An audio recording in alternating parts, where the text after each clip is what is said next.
Hi guys, Togo here with a new video, and this video will be a solo shuffle PvP tier list season 1 of the War Within video. And very important, I take my time in the intro to explain what I mean with the tiers and also the goal of this video. It will be again a long video, but hopefully you do watch the whole video so you understand the placements I put on every single spec.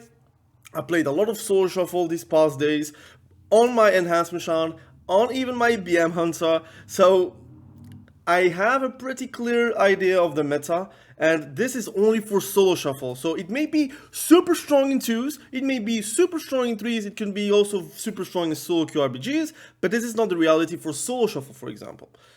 S tiers means that it is really meta, and I might even put a S plus or a plus, depending on if I want to do some separation between the tiers. There is an A tier, which is the meta. A tier means it is meta. It means that it is good. It is very good, but it is not the god tiers that are literally stomping on every single lobby. B tier means that it is good to average. B is not a bad letter. It is actually a good tier, just is not meta. You could do very well on specific lobbies and you could do very bad on other lobbies. C tier means that it is utterly bad, but not that bad. It is underpowered, probably needs a buff, and it would then go to A tier probably. Like the meta is also depending on it, so if the meta is like, let's say, frost mages, maybe those specs are not faring well versus them, for example. D tier means it is like literally you have most matchups, most Soul Shuffle lobbies are just bad for you, and it will solely depend on your skill and improv skills to actually gain some wins. You could still climb. Again, this tier list doesn't say don't play this spec, you can't climb on this spec. It just means that those specs are less easy to climb with. If you are good, equally skilled, let's say Frost Mage, and you're equally skilled to Enhancement Shaman will have a tougher time to climb in general. Big spoiler. It doesn't mean that you don't have to play Enhancement Shaman, but just it means that you need to put more effort into Frost Mage to get the same results. Now, let's get this out of this way. I'm going to put an A+. You know why? Because I think I will have to make some separation between the tiers. I think it's quite needed. Let's see if it's still like, okay, let's go. All right, hopefully I don't make people mad, but I also have like Drustfar open because again, I know most matchups, but sometimes statistically you have to show also what is happening in Soul Shuffle in general, right? But again, representation is not always an indicative of power. Again, some specs are just less popular than others, but I'm going to also enforce it sometimes when I feel like there is a popular spec and it is not performing well. Now, I'm going to do class per class. Let's start the tier list. Hopefully you do watch the whole video so you understand and you don't question things that are pretty obvious in the video, for example. Warlock, let's start with Warlock. Warlock is very interesting because for me, I think it is very unfair to play against. I do feel like they need a nerf, and they will probably get a nerf even today, maybe, tonight, for the next week. So it might be a spoiler for some people that are watching after tonight. But this is really a tough spec I don't like to face. People do not know how to play against. Some specs can't defend themselves versus Affliction Warlock either. I have an easier time as an Enhancement Shaman than other specs, but again, sometimes I'm not the one dying, and it's my friend that is actually dying. Or there is a Holy Paladin in your group and his Bob doesn't do anything towards Affliction Warlocks. For me, it is an S tier, guys. I'm very sorry. I do think it's S tier. I think it's probably the easiest iteration of Affliction Warlock you actually can play, like, across the board, like across Classic, TBC, Wrath of the Lich King, Mist of Pandaria, Cataclysm, whatever. I think this is the easiest Affliction Warlock iteration that you have. Currently with Soul Harvester, which is the hero talent for Shadow Bolts, and your Haunt, getting Nightfall proc with that, and also your Malefic Ruptures doing damage, and also a lot of pad damage tied to that. It does insane amount of damage outside of the dots. Dots are cool. You can still apply corruption and agony with just like your jinx PvP talent, with just putting a curse. Like for example, if you're doing a slow, you get like all the important dots out of the way. And Stable Affliction is just there for holding your dots in place without getting it dispelled. The truth is, a Stable Affliction does no damage. It's purely to protect your corruption, protect your agony. If they have like a decurse, for example, and it's a healer, he has a decurse as well, and he dispel it. He will also dispel the Unstable Affliction, obviously. It holds it in place, which automatically also augments your damage of Shadow Bolt, because there is a lot of PvP downs that are actually tied to the amount of dots you have and the debuffs that you can have with Shadow Bolt and with Haunt. That is also be applied with that, and Nightfall procs. Malefic Ruptures are like spams are really lethal. If you're like letting them do that, it's very lethal. But most of the time they get like a Nightfall proc, or they're doing a Haunt, they get an automatic Nightfall proc, and then they're doing a Shadow Bolt afterwards. It's like an easy 2 million damage just with Haunt plus Shadow Bolt. That's 2 million, just like 2 globals. And they are spamming haste right now, so GCDs are a bit lower for them. So obviously they will be able to cast way more in a shorter period of time. And right now you don't really need to maintain too hard your dots. You still want to do that, but most of your damage, if you're like looking on details, it is not padded. It is really Shadow Bolt being top 2 damage, Haunt being very close to the top 4. You have Agony and Corruption still there for padding, and then you have a lot of like those hero talents that are proccing out of your Malefic Rupture or your Nightfall procs usages. Those are also doing a lot of damage. And then you have Shadow Bolt doing damage with Shadow Bolt Volley, which is adding up a good 5% increased damage on your Shadow Bolt. It's massive. Not 5%, but 5% not extra on your Shadow Bolt, but 5% on details, right? It's massive. I think it's very obnoxious to play against. I think it's too strong right now. 3 is strong, and in Soul Shuffle it's very strong. Again, this is Soul Shuffle tier list, but it is across the board a really strong spec. So it will get nerfed. I'm very sorry, guys. I do play also Warlock. I like Warlock. It's one of my favorite specs out there. But I'm also a realist. Like, I see that I'm laughing at the damage I'm doing. So I think a lot of people have the same like kind of POV. And now the damage is like meaningful. It's not like pad. Like before, like in Dragonflight, often it was pad at season 1. You had like best damage, but you couldn't really kill anyone except like with dampening. Right now you don't really care about dampening. You can just blast someone from the get-go. So yeah, I think Affliction Warlock is really like a big S tier. I know I discussed a lot about Affliction Warlock, but so some people need to realize that it is not as hard as what people may say it is, and currently it is very meta. So let's talk about Demonology Warlock. I think Demonology Warlock is unimpressive right now, but I would say that you still have what Warlocks have, plus also a Mass Effect. I'm going to put it in B tier right now. I understand that a lot of people can make it feel stronger than it is, but Diabolist is not that good.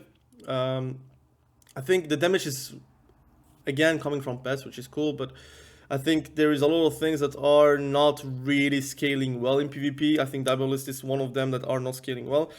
And I would say Soul Harvester, even though it is very strong for Affliction Warlocks, it is also very strong for Demonology Warlock, but you don't have Nightfall procs, right? Your Shadow Bolt still hurts a lot. If you're critting, you're doing very good damage, but you don't have like instant Shadow Bolt damage like a Affliction Warlock has. You don't have Haunt either. You don't have like dots that you can do on the run without casting. I'm not talking about Unstable Affliction right now. Which Demonology Warlocks, they have like pets, which is cool, but most of the damage that you're doing is casted, and it's easy to stop as well.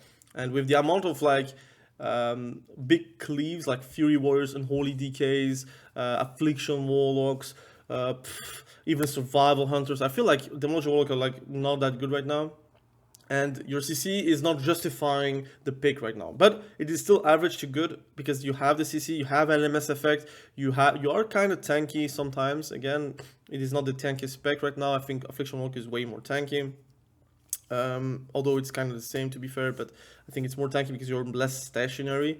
But Demonology Warlock, I'm not really scared when playing it versus it, and also it kind of shows also on the stats, like it's only 1 above 1800, which is not everything. It's start of the season, so it could always evolve, and a lot of people are playing Affliction Warlock right now instead of Demonology Warlock, so it is already not a popular spec, but also not represented. but I also am not scared whenever I'm facing one. I rarely face one, but whenever I see one, it is not really doing well. So Demonology Warlock is B tier. Destruction Warlock, I would say, is not bad. I just think that it is not like most of the people are playing the Destruction Warlock not really well or not in the right way because they're playing with Diabolist, for example, which is a cool hero talent, but it actually reduces your damage whenever you're having like a rumination proc, which is not that good. And the pets are cool, but some pets are very situational. Like for example, you have a pet which is very melee. It does damage if someone is like near you. But imagine if you're hitting the pet 30 yards from where you're summoning, it doesn't do anything for you. And a lot of stuff are cool pad damage, but it doesn't bring too much.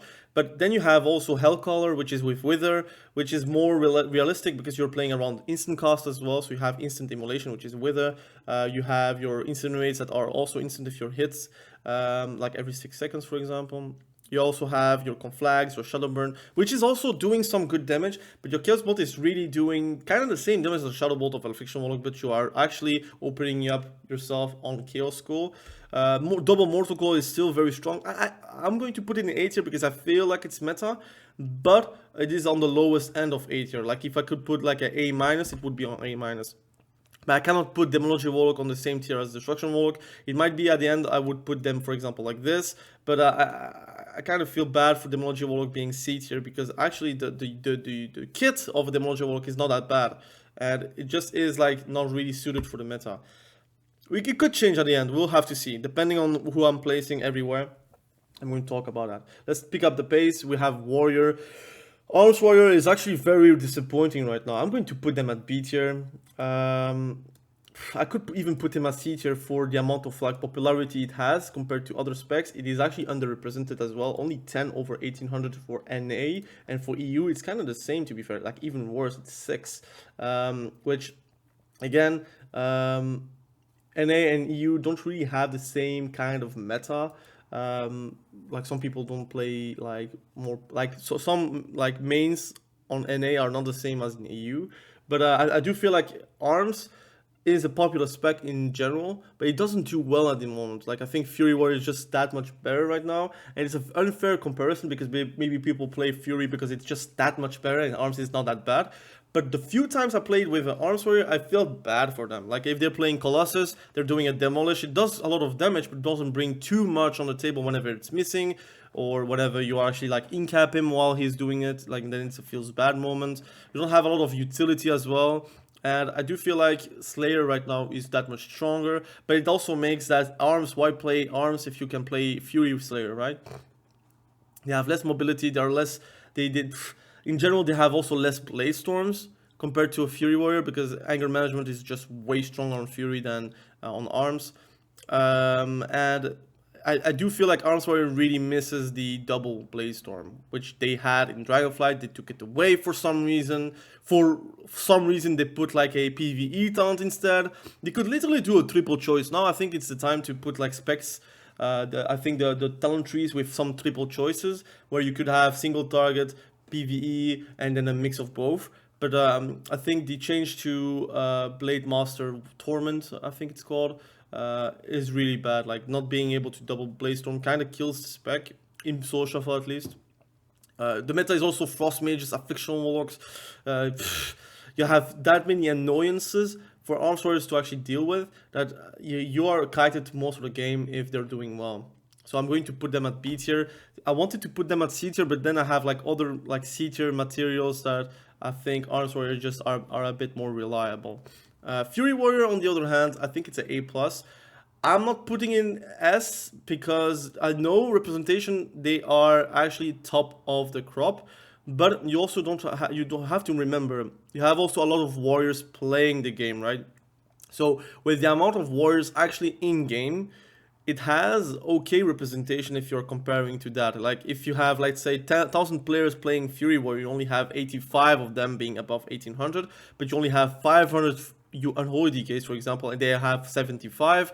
Representation wise, percentile wise, unholy DK is better than Fury Warrior normally. Now I don't have science infused, so I could be wrong, but I think Fury Warriors can be kited around, and the meta is also not really suited for Fury Warriors. They are doing well though, because they do like abnormal damage, and a lot of damage is really hard to avoid. But you can actually kite a Fury Warrior. Depending on lobbies, you can feel like the Fury Warrior is not doing too much. And they still die in stuns as well. Although they have enraged regeneration, that's the only defensive they have. Now the addition of Bladestorm kind of made them way more interesting, I would say. And the easiness to apply the Mortal Strike effect, which was overwritten every single time, now is also a great thing for them, because they have always a 36% Mortal Strike effect on the enemy, which is very strong. For me, it's A+. I think they really like are 2 leagues above Arms Warrior right now. Let's talk about mages. Arcane mages, I'm not impressed, especially in Solo Shuffle. Do I want to put them at C tier? Because you don't see any arcane mages and any fire mages. But I would say, if I have to guess, because again, I don't see a lot of arcane mages, but whenever I do, they are tanky. I'm actually ignoring them, because as an enhancement shaman, I already have a lot of bad time to actually catch them. But also, I feel like they are tanky enough to make me not go for them. So I'm going to put them at C tier, just because they are more tanky, more reliable. They kind of do damage whenever they can do damage, although you play around your goes. So you're not really like a power machine like Frost mages have with Icelands. Arcane Mage doesn't have that. But I do feel like Arcane Mages are C tier, at least underpowered right now. Again, I'm not talking about the specialists of specialists, because yes, Aegis would make it S tier. Venuki might make it S tier if it's an Arcane Mage like Savant.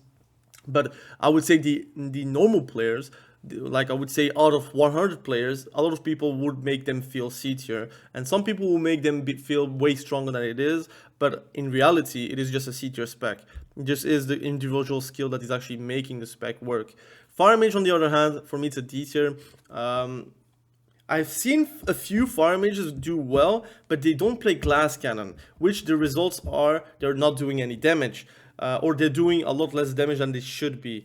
I think Glass Cannon should just be removed and just put the power back onto Ignite, Pyroblast, and Scourge, but it should also put more power into Firebolt or Fire Frostbolt, Frost Firebolt, which they are playing right now with the hero talents. I find it a bit ridiculous whenever I'm seeing the damage breakdown that I see a 350k crit Pyroblast.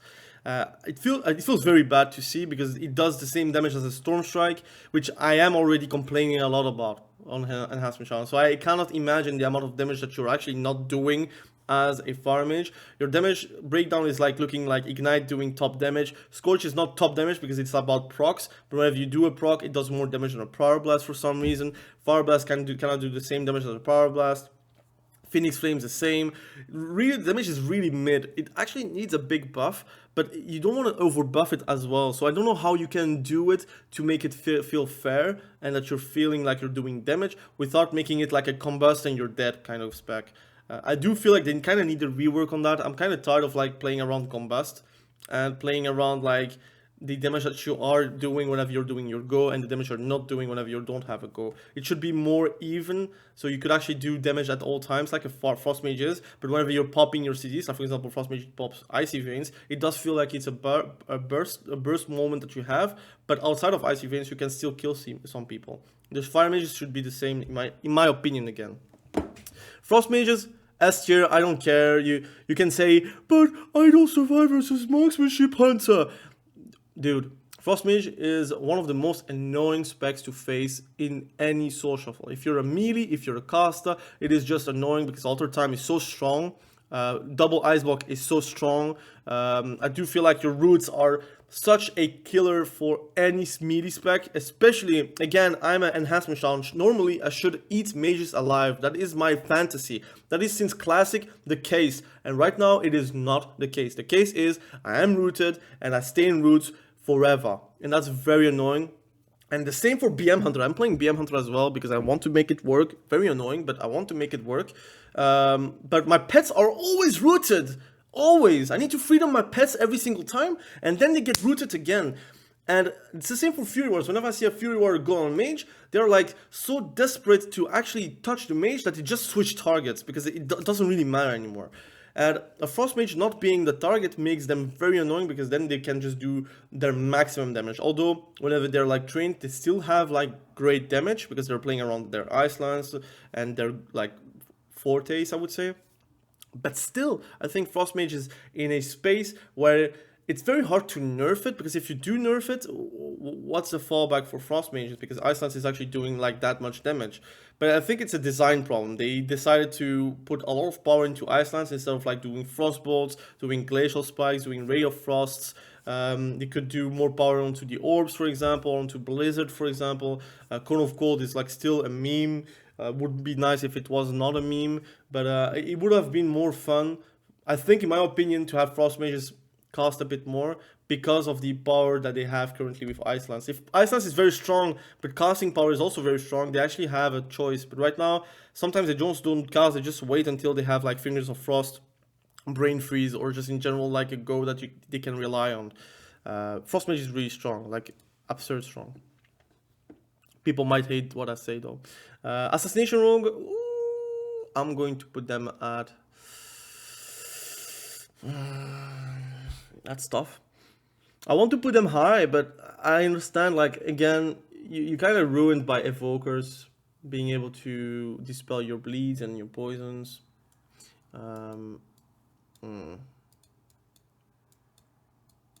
Well, I mean, you cannot really see, because some people would say, well, representation-wise, they're lower than Windwalker. But Rogues in general doesn't really have, it's popular, but it's like popular among the hardcore fan base of Rogues. It is not really a spec that everyone is playing, and it's still very annoying or hard to survive on. But Double Vanish kind of helped Assassination Rogues, I'm not gonna lie. They do lose Shadowlands from Dragonflight to the War Within, which is like, again, something that made the spec way easier. But it's still like a cleave spec, which in Soul Shuffle, doing damage is most of the time what is making you like win games. Like CC is always nice because you still have CC, but it's more than that. You still need the damage to actually follow to be able to down people. So in my opinion, I'm going to put them at A+. I actually want to put them at S tier, but I'm thinking, look, you have still like hard counters, and I think it's above meta, but it's not like, I would say, above a Frost Mage or Affliction Warlock right now, which I find that they don't really have any counters, right? Like Affliction Warlock or Frost Mage don't really have counters in Soul Shuffle lobbies currently, with the current landscape of the actual Soul Shuffle lobbies. I don't feel like they have like natural enemies. While an Assassination Rogue could have a natural enemy. Once they have no cloaks, it's pretty much like GG's for them if they're facing like a double caster comp, for example. So I'm going to put them at A+. Very hard to rate above or beneath Fury Warrior, but A+ is really the limit. Like it's really also S tier, but I need to do some separation between the top of the crop and the less top of the crop, right? Like the springs of the top of the crop. Subtlety Rogue, I'm actually not that scared of Subtlety Rogue in Soul Shuffle, but I think it's because people are still like, it's very hard to make it work because you have goes, and if people mess up your DRs, you are kind of a lower, like a less strong Assassination Rogue. It's also more niche, you don't see them a lot. Like you can see also representation wise, it's a bit lower than Assassination Rogue, although it's still very high for what it is. I want to put them at A tier because, again, I think it's not fair to put them at the same league as a Arms Warrior, because it's still very tanky. Like sub rogues don't die. Like if they're intelligent, they're not dying, and they're very annoying as well. Like you could actually lose games based on CC. That still happens in Soul Shuffle sometimes, and you still have insane goals like Smoke Bomb and Shadowy Duel. Obviously, next patch you will lose the CDR on your Vanish. So that could be like something very different, like next patch, I mean mid-season patch, like the anniversary patch. That could make it a lot less strong, but we'll have to see. But for now, I do feel like you can play either for the big goes on your builders, which is you can still like blow some people up with your Echoing Reprimand, which is going to be gone mid-season. So that's why I'm saying like we don't know how it's going to be for Subtlety Rogues. But you can also play around your spenders and doing big eviscerates, and yeah, like if you're playing Trickster, you can play around your coup de grace, which is really strong, or you can play Deathstalker, which at the end will even out the amount of damage you can do with eviscerates, for example. But I do feel like A tier is a right spot for them. It could be lower, let's be fair, but I don't want to rate Arms Warrior on the same like tier as Subtlety Rogue. I feel like it's unfair. Outlaw Rogue, I'm going to put them at a C tier. It could be higher, guys, but it's just because it's not really popular. You don't see them a lot, and when I see them, it's not like Mage, right? It's not Calvish, so obviously it's very much like more manageable to face. And I don't rate tier list based on like Mage, Peekaboo, Calvish, for example. I rate them like for the mass majority, because again, you're not facing Mage, Calvish, or Peekaboo like every single game, right? But like if you're seeing an Outlaw Rogue, it might be just like the average Joe playing Outlaw Rogue, and how likely is it to actually win the rounds? And for me, Outlaw Rogue is not doing well, like damage wise. You are playing too much about Adrenaline Rush. They put like too much power into that, and it took out a lot of power outside of it.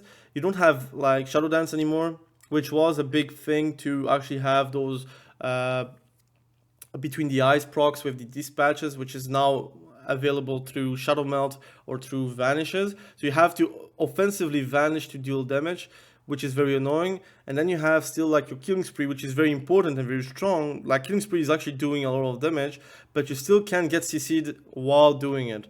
And I think the easy fix would be that Killing Spree is actually avoiding you, making you avoid any CC. So you could actually deal like a lot of damage, but also use it as a anti-CC property. But right now, it feels like you are not doing exceptional damage compared to other specs. I also feel like, although it's tanky, it is on the same league as an Arcane Mage, where sometimes you just leave him alone and you're fine, right? You don't need to focus the Outlaw Rogue, and he's not doing like exceptional damage either. You can play Trickster, you can play Fatebound.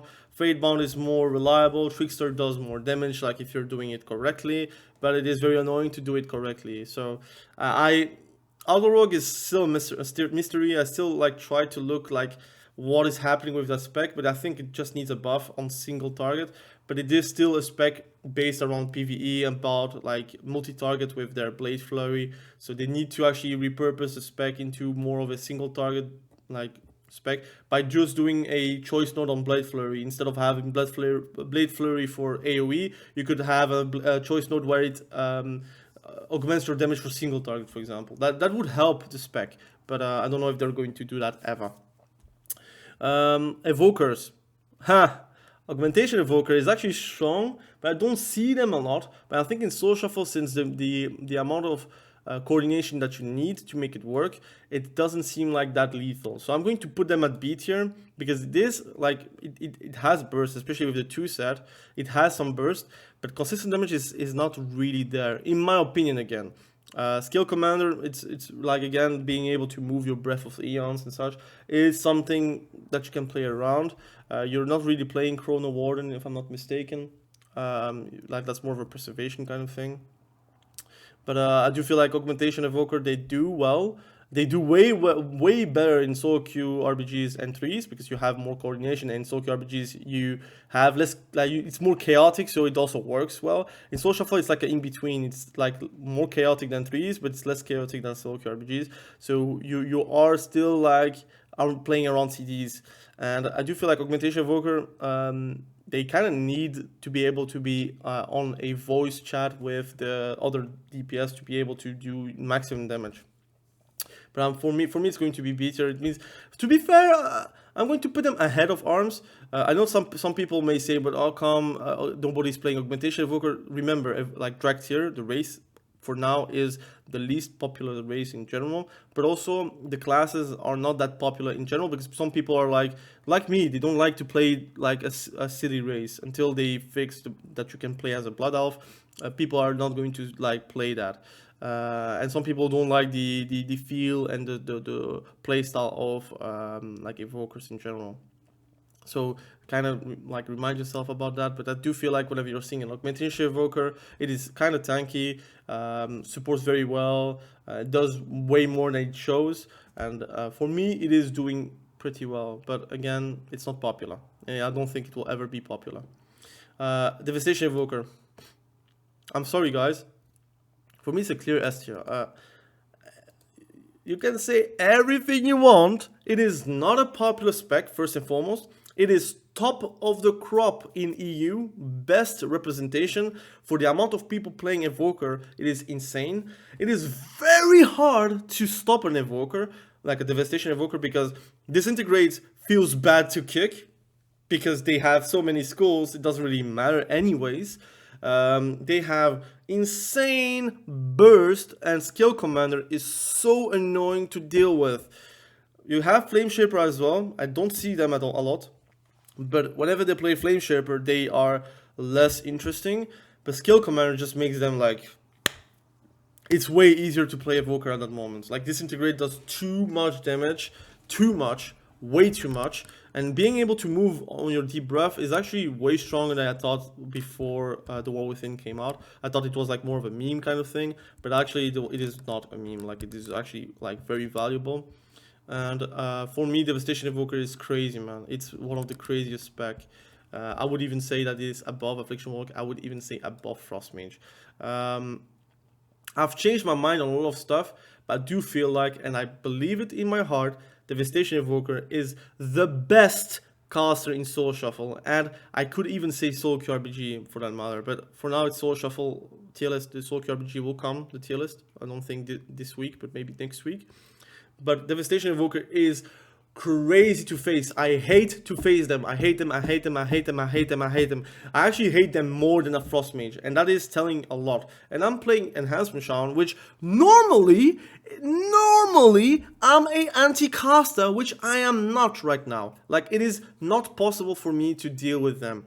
But also, I see a lot of like other specs not being able to deal with them, and often I see Devastation Evokers actually doing 6-0s, and most of the matches I played, either they were like 4-2 with me, or they went 6-0 whenever I was on my BM Hunter right now. So again, I think Devastation Evoker is crazy, and yeah, I don't know what to say. It's one of the easiest specs to play as well. Has so little buttons, so it's very hard to nerf them, because if you're nerfing something, it is way more meaningful than nerfing, like say Frostbolt or Ice Lance for Frost Mage, because they could always put more power into some other things. But Devastation Evoker has so little buttons and so much like more meaningful buttons that if you're nerfing something, it really like drastically lowers their potential. They're tanky, they're annoying, they have anti-slow if you pick the PvP taunt, they have double wall, they have a self-heal, they can self-heal themselves, they have Dispel on breath, which is super strong versus a lot of healers, like for example Resto Druids. So I don't know, for me it is way too strong, but again, I don't know how they could nerf it though, but it's way too strong. Preservation Evoker S tier, you will see it's very top heavy, because a lot of specs are very good, and then you have a lot of specs that are very mid. You'll see at the end of the tier list. Again, I'm going to explain myself. It is probably the best healer in the game right now with Disc Priest. I'm even going to put Disc Priest as well together. Preservation Evoker and Disc Priest are the best healers right now in Solo Shuffle. Preservation Evoker, why? Because the throughput healing is insane. There's no one that can actually contest with that. They have damage, which is also insane, and they have mobility, and they're actually very annoying to kill. Normally it was not the case, but now it is. And they have a lot of like those great tier sets from Dragonflight. They got it for free on their talent trees, on their spec trees, on the War Within. So you are actually like playing Dragonflight Season 4 tier sets, like power level wise, remind you, in the War Within. So it is right now really strong, and I only see Preservation Evokers, I only see Disc Priests. Disc Priest, why is it too strong? Well, they have double PS, They have a PI. They have either Void Weaver if they feel like games are too long. You can actually end them by doing damage. You can go Void Weaver. If the games are too short and you need like a burst of healing, you can go Oracle and nobody's going to die kind of feel. You can do triple penance. You can do triple shield without CDs, which is still like something very strong as well. And in general, Disc Priest is never going in my games. Like, they have such mana regen. I don't know how it comes as well. Like, it's coming from nowhere. Normally, Disc Priest always struggle in season 1s for mana, and this time it is not, and it kind of shows. And since games are lasting a bit longer than usual, in my opinion, I do feel like Disc Priest, their damage are what is tipping the scales over, right? It still is for me a very easy spec because of being able to have a lot of impact in those games. Remember, even though you have only one fear and that's it, that's your only CC kind of feel. You have a root if you're playing the root one. You have a mind control, but to be fair, when do you have time to do mind control in solo shuffle? Even though you don't have CC, it is still very annoying to CC as well because they have death, like they have Shadow Word Death, so they can death themselves to actually release them from polymorph, for example. You can fade. You can again play around the corner, so it's very hard to actually reach them. And when you do reach them, they can just fear you. So their damage is actually good. Even if they're going Oracle, they can do a triple penance, which is also hurting a lot and healing a lot because of atonement. And I do feel like right now it's a good state for healers. You want healers to be strong, but right now the other healers are not that strong compared to them. So they need to do something towards the lower end of healers. You can keep Disc Priest and Preservation Evoker strong, but buff the other healers. That would be my opinion, because the more healers are very strong, the more people are actually playing healers, in my opinion. Now we started with Disc Priest, so let's end with Priests. Holy Priest is, again, I cannot rate healers very low because I do feel like healers are still needed, and a lot of like the matchups in Soul Shuffle is skill. You can win with skill, right? It's way harder though. But I'm going to put them at B tier. For me, it is the worst healer though. Like, Holy Priest is the worst healer right now, in my opinion, again, because it doesn't have that much throughput. They have some damage, but they don't have like the goodies that a Disc Priest has. I don't know what they can do because it's always the same problems. They have always the same problems, and I think it is a design problem. Like, it's purely a throughput healing spec. If your throughput is really bad, you are not going to do well. And it's also one of the specs that have the most impact on dampening. So it means that if the dampening is there, you're impacted by a lot. For me, it's B tier, not because it is like average or good, because it is like the worst healer, and for me the worst healer cannot be D tier. I could do that, but then I cannot say that the healers are S tiers and you have a healer D tier, because the difference is not that big. It is big, but if you actually buff Holy Priest to a decent level, it could jump to A+, right? While, for example, if you're buffing to a decent, if you're putting in D tier, you feel like a buff could put them at A tier, it would be weird, right? Because it's not that bad. So for me, it's B tier. There's another spec at B tier as well in my books.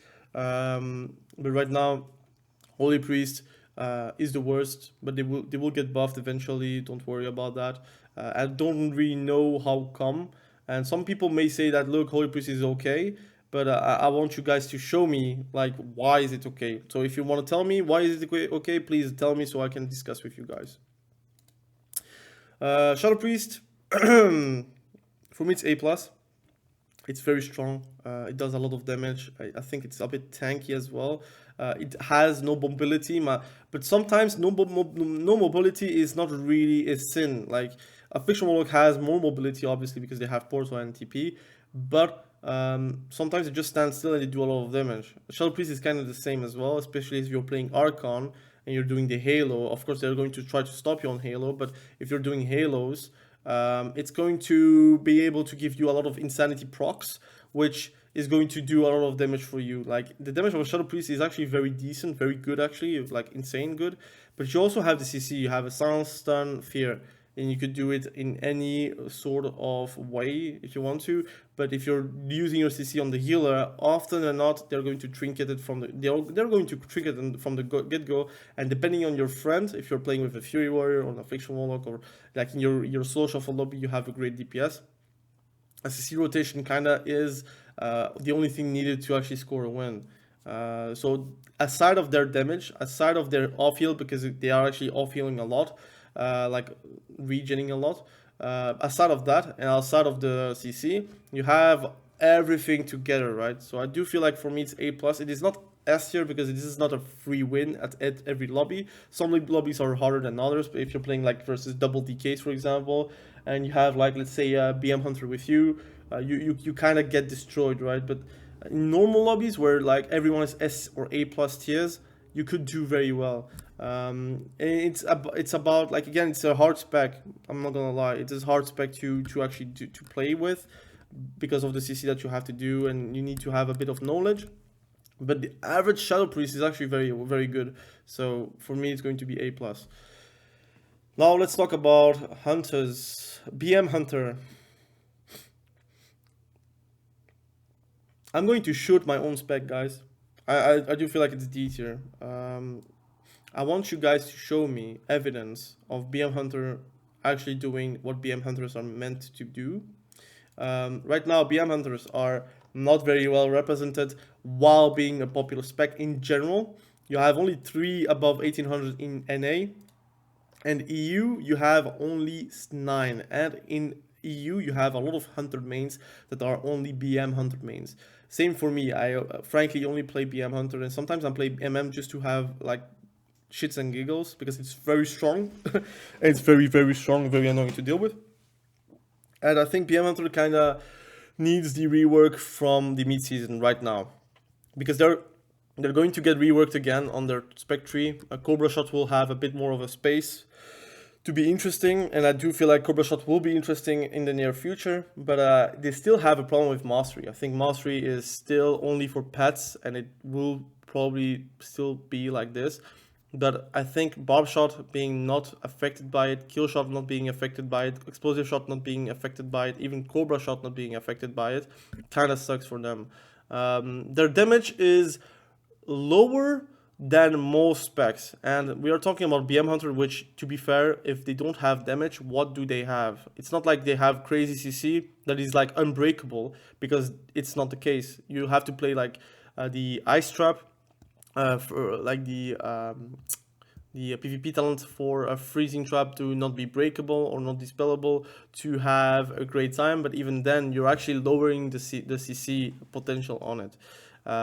You have now like push if you want to play, you have bruising shot if you want to play, you have scatter shot if you are still wanting to play with that, you have binding shot, which is all cool things that you have, but I think the damage is still on the lower side. And if you want to be top damage, you actually do barb shots on everyone, but it is actually just padding. It's like a Affliction Warlock being way worse than what we have. Like, BM Hunter is not meant to be an Affliction Warlock. You like doing barb shot on every target to have like part damage is good, but it's not going to down the kill target, right? And yes, you can spam kill commands. It does okay damage for the easiness that you have, but I would say arguably that a aim shot is equal to 4 kill commands, which should not be the case. And again, 4 GCDs should not be equal to 1 casted ability. There is no realm where it's okay. BM Hunter right now, the only thing that they have is actually being tanky. It's very hard to down one, because if they play Dark Ranger, they have smoke screen, so they can heal themselves, have a defensive, they can defensive themselves, they have a heal. Another wall, it's a heal. You have turtle, which is annoying to deal with. They have freedom, that's cool, but often you're using freedom for your pets because they have a lot of roots in the game right now, so it's very hard to actually have connecting pets onto the enemy. I think on a throughput spec, because it's the same, if preservation preservation evoker has no damage, no healing, it would be lowest tier possible, but they have healing because it's a throughput spec, and they actually have been very well balanced for that. BM Hunter is not balanced for that right now. BM Hunter is right now balanced around AoE and damage that you can do in PvE, which is fine. But in PvP, where you need single target to actually down people, you don't have that. So I look forward for the rework. I'm still going to make a guide for BM Hunter because I still think a lot of people kind of need that, and you can still climb with it. Like, it's not because it's T tier you cannot climb with it, but the truth is one of the easiest specs normally in the game. The easiest specs. It's not only like rotation wise it is the easiest one, but like play wise, play a BM Hunter is one of the hardest specs to actually score a win because you are not doing any damage. So I think it kind of needs a buff, but I don't know how they could buff it without making it OP. It's always the same, right? Because of design, it's very hard to actually like balance specs around. But I do feel like kill commands doing only 150k's, 200k's max is kind of laughable because I do the same damage as a Storm Strike. So, and Enhancement Shaman is not really only revolving around Storm Strike, while Kill Command is really like the one ability that is actually doing a lot of damage normally for BM Hunter. So for me, it's going to be D tier. I'm very sorry. MM Hunter. It's going to be a very long tier list, but hopefully you do like that. MM Hunter, I'm going to put them on... Oh, I want to put them on A+, but I'm going to put them top of A tier. I want to put them higher, but I think it's tough because it is overly played. You will see a lot of MM Hunters, guys. That just is how it is. But I do feel like it's really depending on the healer to be able to heal you. I think you're not squishy as before, and if you're playing Sentinel, which you should be in Soul Shuffle, you're doing a lot of damage with your Sentinel. Lunar Storm is quite good if they're standing in it, but the annoying part is the roots that comes from Sentinel. You can root people whenever someone is actually attacking you and he has a Sentinel on him. He's going to get rooted, and versus a lot of melees, that root is really, really annoying. Like, it's a Frost Mage, but for MM Hunters. So whenever you're hitting a Frost Mage, sometimes you get rooted, right? The same for MM. If you're hitting him, most likely you're going to get rooted, so you need a freedom or you need a dispel. But even then, it's kind of crazy how it works. I think the damage throughput is insane. I think it's also kind of easy to play. I'm not gonna lie, I don't think it's very hard. I even play double MM in 2s right now, and it's crazy. The damage that it does, like, it's kind of free. And you are tanky. Like, you could be tankier with Dark Ranger, don't get me wrong, because you could have Smokescreen, which is one of the best talents, hero talents in the game. But I think right now MM Hunters, they still have some... I'm going to be honest, if you're an MM Hunter, you're facing a Frost Mage, you are S tier, right? But if you're facing a Fury Warrior, you're facing a Shadow Priest, an Assassination Rogue, you're becoming an A tier. So I'm kind of thinking, like, yes, on a singular like matchup, you could feel like you're the best spec out there, but in general, I'm going to put them a bit lower than Fury Warrior. I want to put them at A+, but again, it really depends. Maybe I will switch some specs around at the end, and I will also explain why I do so, but I think right now it is A tier. And same for Survivor Hunter. I do feel like it's A tier. It does a lot of damage. Your CC is... It's out there because you're a hunter, but it's not like the most important thing in Soul Shuffles, although you can win with a good like freezing trap, like a harpoon freezing trap. It can make you win games, but people are breaking like freezing traps, which is annoying, so you have to play around PvP talents for that. But your damage is really good, like your kill shots are doing a lot of damage, your explosive shots are insane. Like I saw someone crit 1.6 million explosive shot, which is something that is actually spammable now for Survival Hunter. Whenever they are ending with Coordination Assault, for example, they get like 2 stacks of free explosive shots without CDs. And you can have 3 because you're having 1 normal and then 2 free stacks, which is quite strong.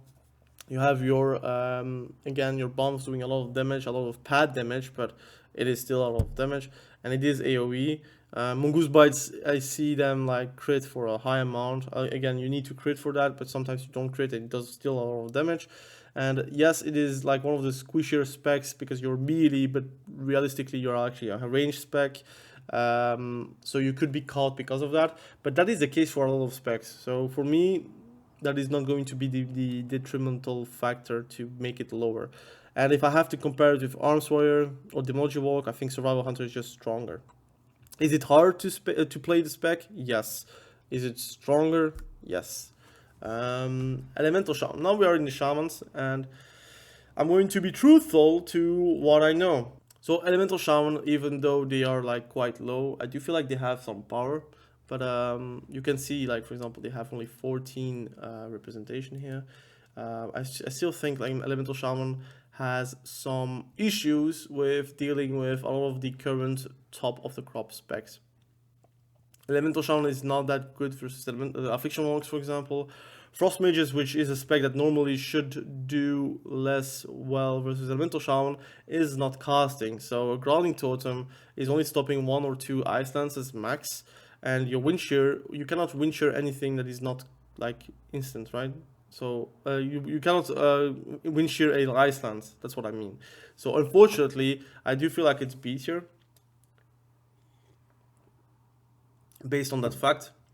But I do feel like it's like top of the crop B tier because Elemental Shaman, although they don't have like the amount of instants that they had in Dragonflight, you also have some great burst potential. Like you could do triple Earth Shocks if you are like very lucky and you have pulled a bit of Maelstrom. You could do triple Earth Shocks and they could all crit, for example, and you're going to delete someone. So you have like some great instant casts that are helping you with the damage, and you are still instant casting because you can do Primordial Wave, your Ancestral Swiftness from Farseer, doing a lot of Lava Burst and then doing like a lot of Earth Shocks could make you win the game. But I do feel like, again, if that's not working, then you're going to hardcast, which hardcasting is not the greatest thing currently for Elemental Shaman. They're going to again be changed in mid-season, so there's a reason for that. But I do feel like the fun is there. Is it going to be OP? I don't think so. Is it meta? I don't think so. Enhancement Shaman, guys, I'm biased. I'm going to put them at C tier, not D tier. Some people would put them in D tier based on like representation, but I'm also a realist, guys. It is not a popular spec. It is popular in the hearts of people. Like there's always like people saying, back in my day I played Enhancement Shaman, but now they changed it and it's way too complicated. It's not rewarding, so that's why I'm not playing. But if they were actually like very strong and if they actually changed a few things, they would come back. So it's actually a very popular spec, but not popular enough to be played. And right now the representation is really bad. You only have 2 in Europe, and you have a bit more in the US because you have Soul, you have Big Dam there. So obviously they're playing like multiple alts. You have Big Dam. Big Dam has already 4 Shamans on the top 50, top 10 even, Enhancement Shamans. So you cannot say, look, they're doing good when it's only like one guy playing that and then Soul that is also playing it. So you cannot say, look, it's decent because those top guys are doing it and they're making it work. That's cool, but for the average like normal player, it's going to be hard to make it work because a lot of like the comps that you're facing are very annoying. Devastation Evoker, very annoying to deal with. Frost Mage normally should not be annoying, but it is very annoying to play with versus. And Affliction Warlocks are okay to face as an Affliction, as an Enhancement Shaman, but the issue is you're still dying to that. You have tools to deal with Affliction Warlock compared to Frost Mages, but they still have like too many things that are very annoying to deal with. Preservation Evoker, very annoying to deal with. Disc Priest, very annoying to deal with. In general, the top specs are not great for Enhancement Shaman. Now, that's not to say that you should not play it, because I already made multiple videos saying that you should play Enhancement Shaman, because again, it's one of the specs that are most likely to get buffed, most likely to get changed. That aside, I know it takes a bit of time, but in 2 months' time, Enhancement Shaman will be very, very interesting to play and very strong to play. It depends on the meta, obviously, but there's a lot of great stuff I'm looking on the PTR that are things that I would like to have it right now, which is not the case. So again, for now, C tier. To be fair, in my heart, again, I would be biased. I would like to put it in B tier, but the reality is that Enhancement Shaman is not as reliable as it seems. Like some games you feel like you are really doing well, but you have no real grasp on the game, and that's an enhancement shaman that is on a positive ratio in solo shuffle. Like if I keep on playing, I'll be climbing, but I know that some games are very frustrating, and some games like are healer diffs, but you don't have MS effect, so you cannot enforce those healer diffs. I'm going to put them top of C tier though. It's like, I don't think D tier category.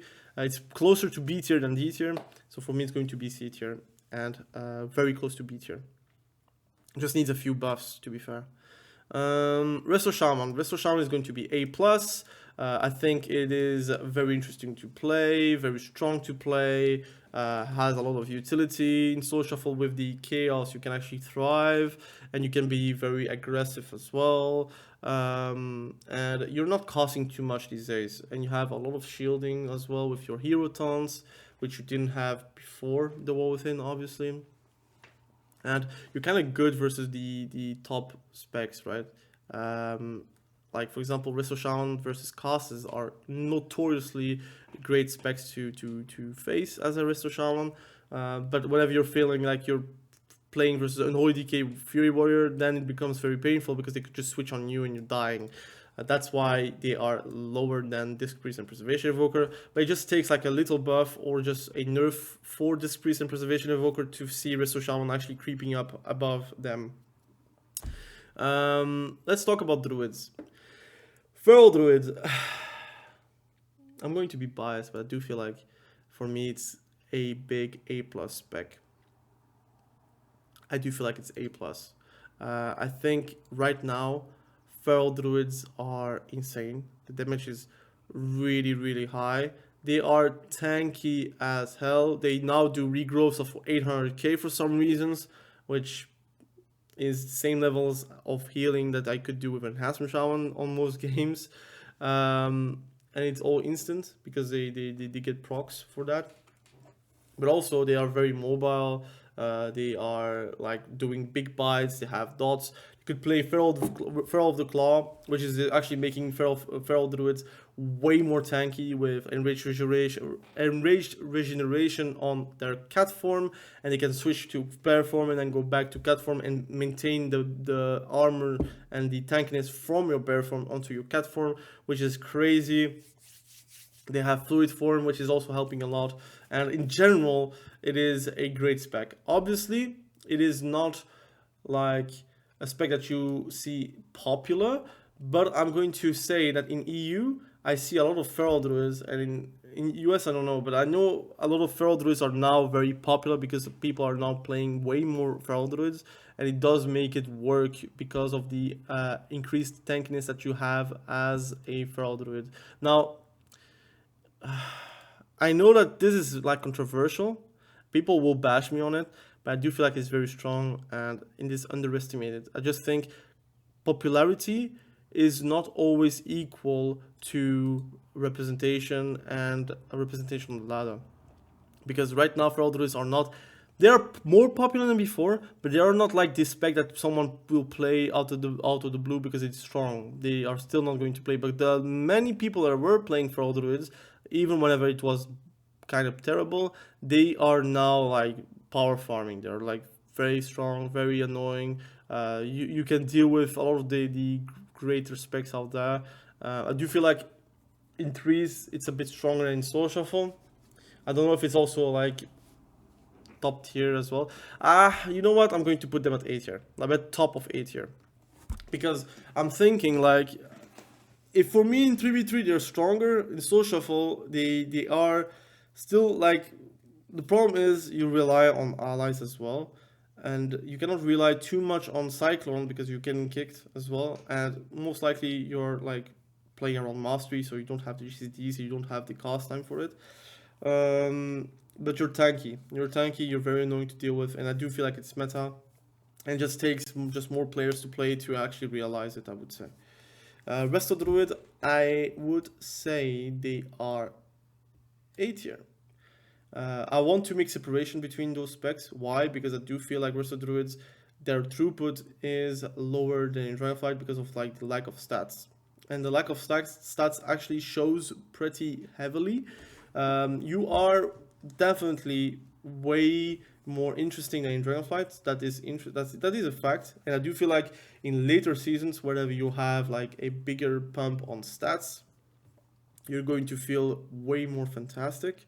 But right now I'm going to put them at 8 tier, which is not bad, but it's above Holy Priest and above Holy Paladin. Big spoiler. But I do feel like Resto Druids, they are a good spec. They can win versus S tiers and A+, but Resto Druids kind of get destroyed by Preservation Evokers right now, especially. And Disc Priest, they get destroyed by Resto Druids on CC, but the damage that Disc Priest does sometimes just makes them unable to do the CC because Resto Druids are going to die, or their allies are going to die. It's also one of the specs that are easily switched on. So when people realize that Resto Druids kind of actually die, they can just switch on you and you are not able to come back into the game. They get like changes on the mid-season patch as well, so that could change as well. But right now it's going to be 8 here. Mistweaver, you know what? I'm going to talk. Boomy. I forgot about Boomy. Boomy is going to be B tier for me. I think they are a lot less tanky and they have damage, but it's manageable. It's tough. I want to put them higher, but I'm not gonna lie, the meta doesn't suit them. Especially casters. Like bouncers are not that good versus casters because they do get interrupted very hard, and whenever they're getting interrupted by a mage or affliction warlock, it is 5 seconds of you don't do anything kind of deal. And they get nerfed every single time right now. So right now the throughput is a lot lower than what it was, and they're also going to get changes on mid-season. So I wonder how it's going to fare. But for me, it's going to be B tier. I would say it's top of B tier. Top of B tier. I'm lagging a bit. I don't know why. But I would say it's top of B tier because obviously it has CC, it has the potential to solo carry games, but I would say it's less likely to do that versus like the real meta, which is above B tier. Let's get the healers out of the way. Let's talk about Holy Paladin. Holy Paladin is for me above Holy Priest, but it is not that much above Holy Priest.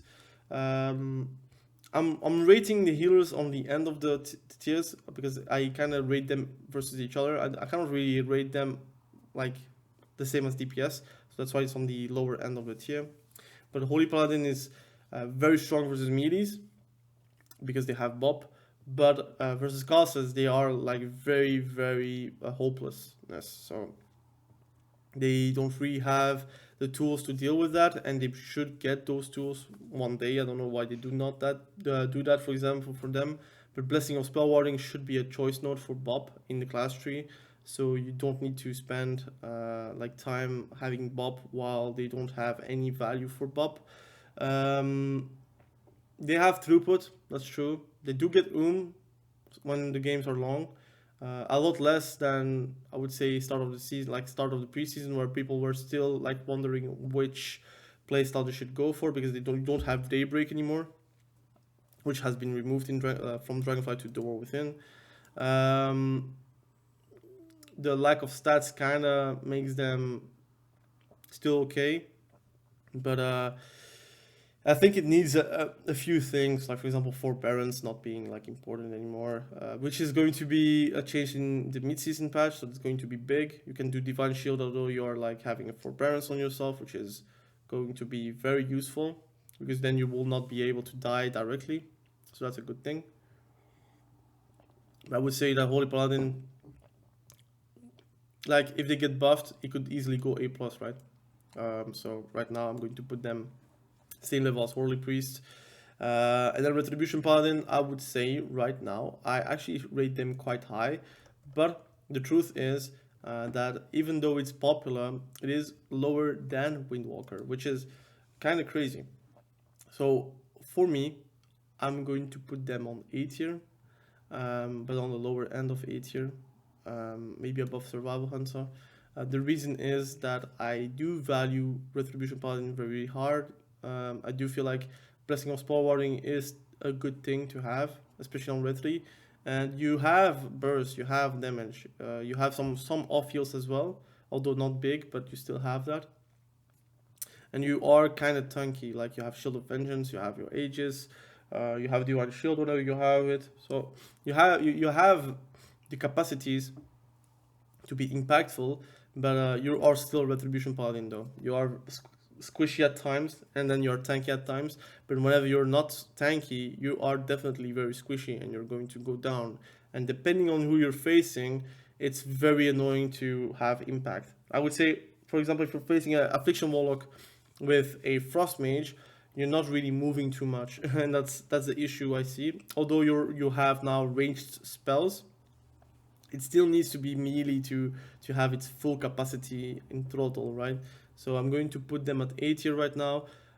It could be lower, but it's very hard to put lower whenever you have Arms Warrior struggling at that tier, right? And for me, Retribution Paladin don't struggle as much as Arms Warrior, and that is the border between B and A tier. Is it like Arms Warrior levels of struggle, or is it like A tier levels of struggle where you need to play around your strength and less on your weaknesses? Now let's talk about DKs. I think DKs is a great talk. I think in Soul Shuffle, Frost DKs, although they are way better than in Dragonflight, let's be fair, it's still like not represented for some reason. I do feel like the reason is that people are just playing Unholy DK these days. Like Unholy DK is just that much stronger right now, and Frost DK, although it is buffed compared to Dragonflight, it still is a spec that is needing some sort of a setup. If you have a setup, you can actually do insane amount of damage. But if you're not having a setup, then it's very annoying. And the top of the crop, which is right now Devastation Evoker, Frost Mage, Affliction Warlock, they are doing very well versus Frost DKs. So for me, I'm going to put them at B tier. I think it's a respectable tier. Because people are not playing it, it is not because it is like bad, just is like not popular compared to their bigger brother, which is Unholy DK. Frost DK right now is like having the same struggles as Arms Warrior, where you can win games and you can actually win games very well, but you are in a state where you kind of need your allies to play for you to be able to win games based on you and yourself alone. And if your allies are kind of screwing you up with roots and you're gripping them at the same time, or they're using a stun whenever you're actually wanting to do a go, it kind of ruins the moment for you. So you are still and not an MS spec based spec. You are still, I think, hard to play in Soul Shuffle based on that. I think in threes you have an easier time because you have communication, but I do feel like Frost DK in general is not having like an easy time in like Soul Shuffle. I rarely see them as well, so for me it's going to be B tier. Unholy DK, big spoiler, it is a S tier, and I think it's above Unholy Affliction Warlock. It is very, very strong, and DKs are not it's not the most popular spec, but it is on the same level of representation than DKs, than warriors, so it seems like they are very, very strong, and they are also like a nightmare for a lot of specs. They have crazy CC, their throughput never ends, or never seems to end, and they are kind of tanky with their new hero tons. Now, is it like perfect? I don't think so. I still think that they are going to get nerfed very soon, and that would bring them a bit lower, but they have way more capacities to deal with the top specs, and that is the truth. Like, Unholy DKs thrive versus Affliction Warlocks, Frost Mages, even Devastation Evokers, because they have AMS, they have AMZ, they have ranged damage dealing spells, you have dots, you have pets, you have everything combined into one spec, and you have the CC that is going to give you the opportunity to win games. So for me, Unholy DK is S tier. It is kind of a surprise because I didn't think it was that good, but it is actually that good. After playing versus Unholy DKs, after playing Unholy DK as well, I now understand like the damage is really, really good and very decent as well to survive on. Before we talk about Havoc Demon Hunter, because that's a whole discussion by itself, Windwalker is the second S tier spec. And you would say, but how come Windwalker is better than Fury Warriors? How come? Windwalkers is I'm going to temper my voice. Windwalker is insane. I think whirling Dragon Punch that puts you in the air if you're a caster is so annoying, guys. Like, it is too strong. That needs to be nerfed or that needs to be changed. You have also a mini charge, so if you're using it, you charge onto him, which is also insane. You have decent defensives, and you can actually deal versus magic damage dealing abilities. You have mobility as well. You have a TP to get you out of the problems as well.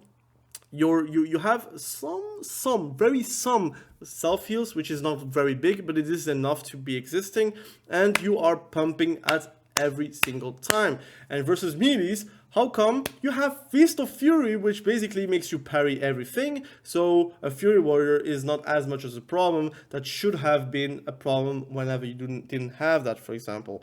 You have tools to deal with a lot of specs, and personally, I detest playing versus Windwalkers, and that is coming from the bottom of my heart because it does so much damage, and it is so annoying to be like doing a rolling Dragon Punch and then literally flying up and then going slowly down and not being able to cast. That is really annoying to deal with. I know that some people may say that Windwalker is not strong for some reason, but I think if you just look at how they deal damage and how annoying their CC is, I do feel like Windwalker is really, really strong, and that is my opinion. I think maybe a bit controversial. I don't really care, to be fair. I do feel like Windwalker is that strong, and it is not a popular spec. You are going to say, but representation-wise, they are like 1/4 of a Fury Warrior. That's good, but Windwalkers were never popular. Monks are just not just a popular class. Nobody really likes to punch with fists and kicks. I personally don't play Monk because I don't really like the playstyle, but also I prefer to swing a sword instead of like swinging my fists. That is kind of my thing. If I want to play like a melee that has MS effect, that is like doing a primary DPS kind of feel, I would be playing Fury Warrior, I would be playing Arms Warrior, I would be playing Unholy DK even. They don't have MS effect, but it's like kind of the same with the Necro Wounds, for example. You have a Havoc Demon Hunter, which is not really kind of strong right now. So I have choices, but I would not play Windwalker, although it is S tier. I expect them to get nerfed though. The CC, like the micro CC rolling Dragon Punch is like everything everyone wanted to be gone from the World Within. Like, people are talking about micro CC. This is the worst micro CC you can actually play against, and that is a Windwalker. Like, anyways, they didn't have it, they didn't need it, but they do put them into the game, which is, I guess, fine, but it is very annoying to deal with. Mistweaver monks, just because of that, I'm going to put them.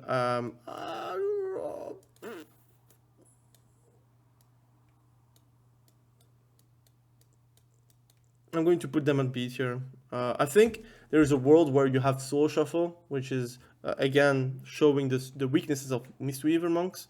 But then you have Soul RPGs where it kind of enforces every single strength things that you have on your Mistweaver. And they are like S tier for me there.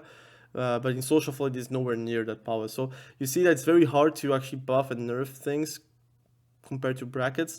If they actually buff it right now, it would be insane in Soul RPGs, but it would be still okay in Soul Shuffle. So for me, Mistweaver, I think it's tough because I'm not really scared of it, and the meta doesn't really suit them. Like, if they're like caster Mistweavers, they get interrupted 5 seconds by a Frost Mage, Affliction Warlock, or Devastation Evoker.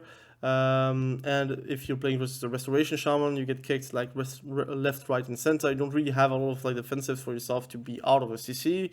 Because, for example, a Holy Paladin can use sacrifice on a ally, and then if someone gets attacked, you would get then the polymorph out of you. But Mistweaver doesn't have that. They don't have a death, they don't have fade. So if you are CCing a Mistweaver, it's actually quite easy.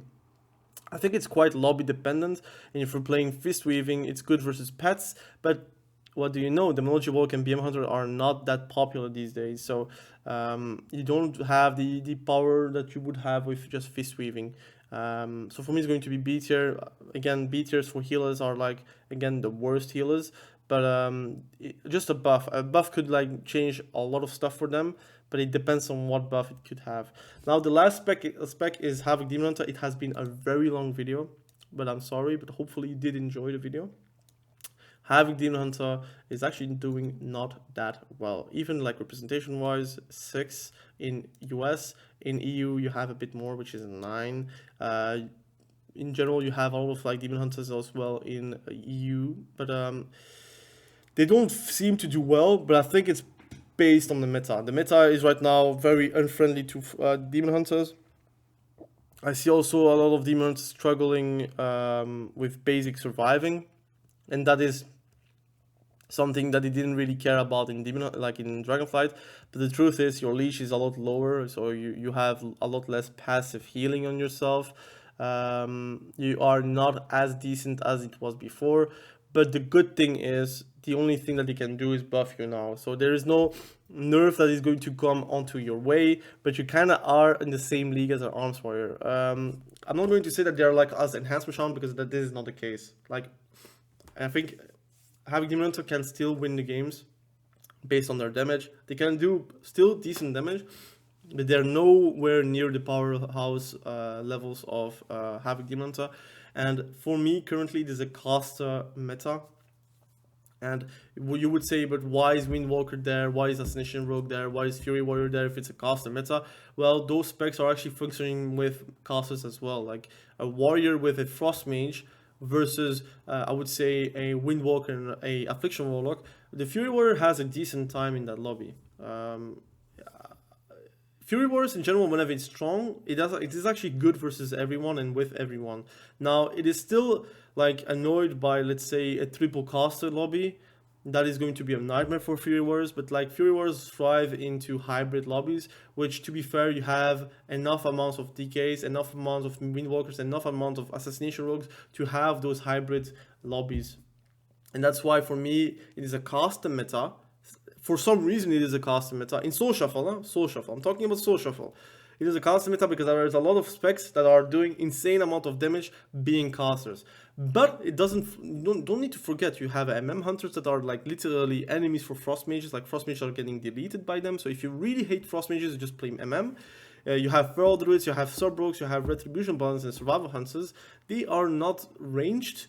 Well, I mean, Survival Hunter is kind of ranged, but they're not like the typical ranged DPS. So they still are faring well into the meta, but they're like not really the powerhouses that they were, like, let's say, a few seasons ago. Like Havoc Demon Hunter, if the meta kind of changed into more of a pure cleave situation where the classes are not like far apart like what they are right now, then becomes strong. Also a meta where boomies are more prevalent is also very good for Havoc Demon Hunters. Or a meta where like arms warriors are more prevalent is also very good for Havoc Demon Hunters. But right now it is not the case. Right now you're getting like destroyed by in a stun, and I think it's still like a decent spec to main, but because it's getting buffed like they're going to get buffed. Like it's written in the stars, Demon Hunter are going to be going back into S tiers, but I cannot put them realistically in S tiers right now, because they are not doing well in general in my lobbies. But also on the ladder, you cannot really show any evidence to Havoc Demon Hunters being strong. I think the hero towns are like a letdown, kinda. I already heard multiple times that they didn't really like the hero towns in general. But I do find Double Glimpse very strong, but that's the only thing that makes me like realize like, okay, Havoc Demon Hunter has some strong things, but they still need a few more buffs to become stronger, or a switch in the meta, which is very hard to do whenever like you have that many specs performing very well. Anyways, this was the end of the video. Finally, 1 hour and 20 minutes. My voice is gone. Please help me. I need some water, and hopefully you do like the video. You do like the commentary on the specs. You do maybe understand why I placed the specs where I placed. Yes, you're going to say, but Dogray, we have 7 S tier specs. How come? S tiers means that it is the best of the best. To be fair, in Soul Shuffle, you have a lot of best of the best specs. And you have also a lot of mid-tier specs. Like, for example, the B tier is also a lot of like representation. And the truth is, you don't have a lot of specs that are very terrible. Like, even Enhancement Shaman in my books is not terrible. It is just annoying to play because you have a lot of counters versus you. But it just needs a buff to have like a decent meta. I do feel like we have a decent meta. It just is that the affliction warlocks and the frost mages have damage, or devastation evoker for that matter, have damage that are very unrivaled, which kind of like push down the meta on a lot of specs. But if they got nerfed, you would see a lot more arms for you would see a lot of elemental shamans, you would see a lot of even demonology warlocks, you would see maybe a bit more frost mages, frost DKs, but the meta is just not suiting for them. So again, thank you for watching this video. It has been a long one. I could have played instead, but I decided to make the video for you guys because I do know that you love tier lists, you love my explanations. For the people that do watch the videos instead of skipping, I do appreciate that as well. And hopefully we're going to see each other very soon with a new video. Have a great day. Bye. And good luck with tonight's patch.